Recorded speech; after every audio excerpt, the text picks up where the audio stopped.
10 interesting facts about the undead of Tanu. 1. There are two types of necromantically raised creatures in Tanu.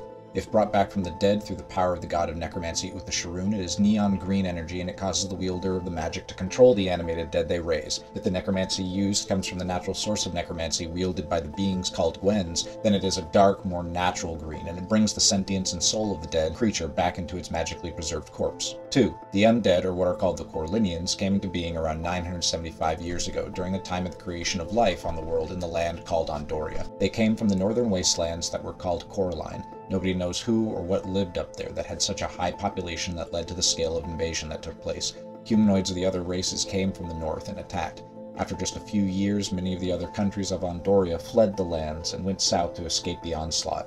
Few stayed, like the tall, who were grey stone elves, and the slow, who were gargantuan sloths. 3. A very powerful wizard of necromantic origin controls the undead in the world from her frozen wasteland kingdom that nobody has seen.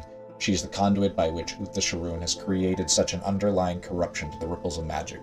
Her name is Kara Nazaya. She appears to be of tall nature. 4. There is a subgroup of undead in Tanu that have broken away from the control from the realm of Corline.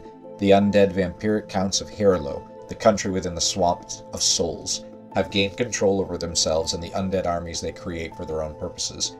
They hate the Corlinians and wish to destroy them so they can be free forever, for they always feel the pull from their undead source.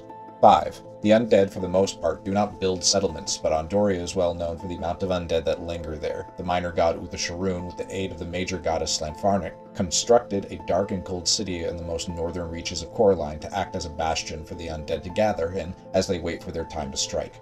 6. Undead are known for their resiliency, since they do not need to breathe, eat, or attempt to survive in difficult climates. They also can sustain injuries that would normally kill another. 7. Undead in the world have no sense of free will or sentience, being completely driven by the cause of their wielder. Because of this, without a threat posed to the bearer of necromancy that has summoned them, undead have no need to retreat, feel fear, or wither in awe. 8. Undead do not feel a drive towards faith because of a lack of sentience. Often the wielders of necromancy, though, worship Utha-Sharun, solely to draw as much power to them as possible. 9. Without focus on their task, a necromancer and its legions can become quite useless.